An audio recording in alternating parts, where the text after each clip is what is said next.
G'day and welcome to the Valley Wrap. Great to be with you again and good to see you, Ben. How's things going with you? Good, pretty good. A bit cold and wet this week, but we're doing okay, doing pretty well. Yeah, looking forward to getting together. Some great opportunities for us to get together this weekend, tonight, Friday night. Yep, we've got the men's mini conventions. So the men's convention content is being streamed live from 8 o'clock with a live Q&A session tonight at 8 o'clock and then a talk after that as well. And we're inviting people to meet 7:30 at Rich's place or mine. Shoot us a text, reply on the WhatsApp group, or just a text or a call or an email is fine. And you might not be able to come out, and that's fine. You can join. We'll share the link to the live content as well. But then Sunday mornings as well. We're able to have up to 5 guests in our home. Why not take the chance to invite a family maybe or a single person into your home? Share some morning tea, watch church together, pray together. Great thing to be doing to just re-establish our friendship bonds. If you feel that's safe, please give that a go this Sunday.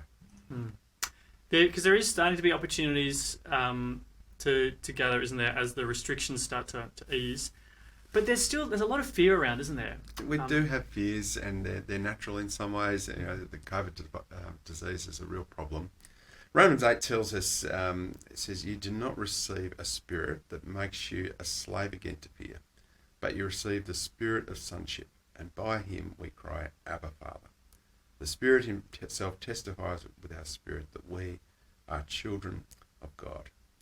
We've got the Spirit of God in us, a spirit that says we belong to him, that we are secure in him for the long run, and that means we shouldn't be as afraid. And there are reasonable causes for fear, aren't there, for many of us? Like there's health conditions, there's concerns we have for people in our family and things. But the difference is fear doesn't enslave us, does it? Yeah. We're free from fear in the Lord Jesus. We have a loving Father who's caring over our lives, and which means we're able to love others, free from concern for ourselves, to love. And there's plenty of opportunities to love people at the moment, isn't there? Yeah, there is. You know, I don't know if you've made how you're going on the phone, but great thing to do is to get on the phone this week, call someone you maybe haven't seen for a little bit, or you've lost close connection with because of the lockdown, and give them a call, see how they're going, or better still, get on Zoom for 10 minutes and just have a chat, see them face to face, and find out how they're doing. Great thing to be doing. Because it's good to be aware of the spiritual realities at work at the moment, isn't there? Because there's these unseen viral realities going around. There's the scene, lockdown, shutdown. There's the economic things, but there's also the spiritual realities. And Peter tells us, be alert, be of sober mind. Your enemy, the devil, prowls around like a roaring lion looking for someone to devour. Resist him, standing firm in the faith, because you know that the family of believers throughout the world is undergoing the same kind of sufferings. Again, we're not to be enslaved to fear, to Satan. No, we've been liberated from that. But we need to be aware, be of sober mind, be alert, Peter says, because behind the physical and medical realities, there's actually spiritual realities, and there's opportunities for Satan when we're withdrawn from fellowship from each other. It's harder to meet together, it's harder to be around the word together, to be encouraging one another. So it's good for us to be alert to our own spiritual state at the moment. Are we spending time in the Word? Are we talking to our loving Heavenly Father? Are we making the most of chances to encourage and care for our brothers and sisters and spur them on in the faith as well? But right now, it's time to talk to Pete. Yeah, we're going to say good day to him. Let's welcome Pete onto the scene. Today I have a special guest, Peter Leslie. Pete is one of our mission partners at Valley Presbyterian Church, and he normally works at La Trobe University. And that's where he works as a chaplain with the Australian Fellowship of Evangelical Students. Loves meeting with students to read the Bible and talk about Jesus, but at the moment, that's not happening. Or is it? Tell us, Pete, what's happening? What do you mean it's not happening, Rich? Technology is wonderful. We actually do things on a thing called Zoom. That's amazing. It's amazing. So this morning I've actually got some students together on Zoom to go through a Bible study on Jeremiah 27, which then fed into Romans 8. Yeah. So our work at La Trobe, as I mentioned to some people, university is more or less closed down. There are very, very few staff on campus, very, very few students, if at all. Most of the university is online now, and that includes us. We're running our Bible talks online, we're running Bible studies online, mentoring's online. We live, as it were, online. Now that it's started to open up a little bit, we're catching up with some people face-to-face, starting maybe to go for some walks with people. It may be some time, I think, before we're back to a regular structure where we can meet face-to-face for a Bible study. I just don't know how long it's going to be before that happens. Yeah. But at the moment, we're online. Right. And tell us, how are you feeling about all that? Is it depressing? Is it exciting? What's it been like for you? I don't think the online stuff necessarily the big difficulty. I think the difficulties actually lie elsewhere. I think some students are simply feeling isolated. And because they're feeling isolated and flat, they just don't jump online much at all. So it's been hard to get a number of students just to come to a Bible study or just to come to a catch-up. They're feeling isolated and really, really need some face-to-face one-to-one stuff. So we're trying to make an effort to identify who some of those students might be so that they get the support and encouragement and nurturing they need. We're running some talks on a Monday and a Friday. We're getting a group of people to turn up to both, working hard via Zoom to build up some sense of community. We've broken a group into smaller groups of 10s and 20s just to make sure that we've got someone catching up with a specific group of people. That's been good. So there have been some challenges, but there have been some good things. Good things have included things like seeing new faces at meetings. Friends sometimes invite friends. It's been good to catch up with people in Bible studies on Zoom because people, I've found at least, are asking me more questions about Christianity and the Bible and how it all fits together. So it's been great. And there are just challenges because some people just don't like the medium. They're not as open. And certainly Bible studies are different because if you ask a question and no one answers, you have this kind of deafening silence. Whereas a normal face-to-face study is quite different. Yeah, good.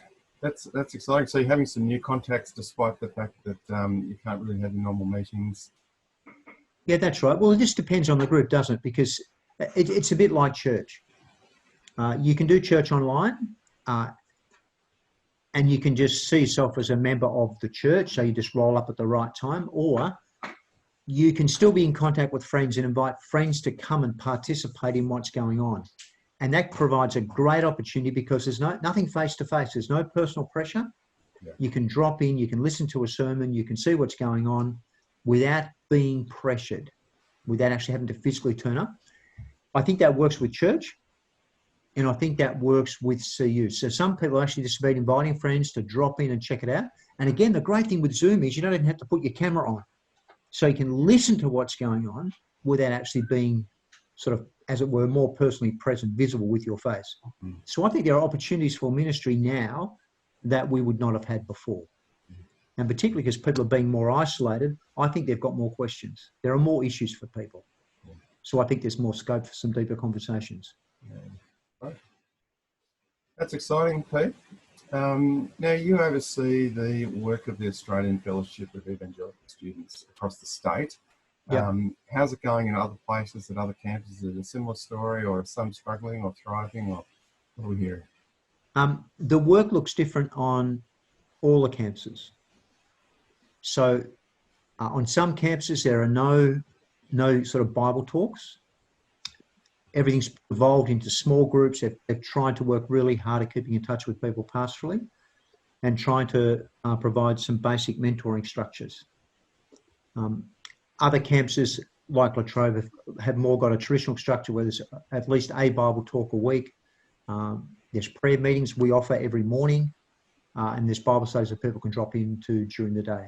So it varies, but there's obviously some big challenges. There's some financial challenges because people are losing jobs. There's less support coming in for AFES and for staff, so it's a challenge for us in terms of what to do about that and how best to manage that. There's challenges for staff about students who are slow to engage, who have disengaged, not simply from the CU, but just from uni. Some people are sick of Zoom and have deferred for a semester or for the year. Some students, particularly our international students, don't have jobs.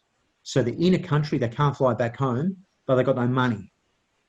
So there's a different group of challenges for students. So as well as operating some things that we're just doing normally, there's a whole lot of new things that we're having to face, and there doesn't appear to be any easy solution. It's not as though, for example, there's a whole bunch of Christians out there who are earning lots and lots of money and are just wanting to give it all away to groups like us. There's not lots and lots of businesses out there that are employing students. And to some extent, there's not a whole lot of people working hard to contact the students who are feeling isolated. One of the great things about La Trobe is trying to ring every single student who attends the uni just to see how they're doing, because La Trobe's aware that some students are not doing as well at all. And I've been a part of that program too, to ring up students to see how people are. So some students are doing absolutely fine, loving the online environment, they're engaged with all the lectures and the tutorials. Other people, it's just difficult because you're at home. If you're not getting along well with mum and dad, if your home situation is not great, if you're isolated because you come from the country in the city and you don't know a whole lot of people, there are difficulties and challenges. And we have to work out ways of dealing with all that. Hey, thanks so much for sharing that. What can we be praying for you in your work at the uni? One good thing to pray for would be opportunities. I think we've got opportunities to connect with different groups of people.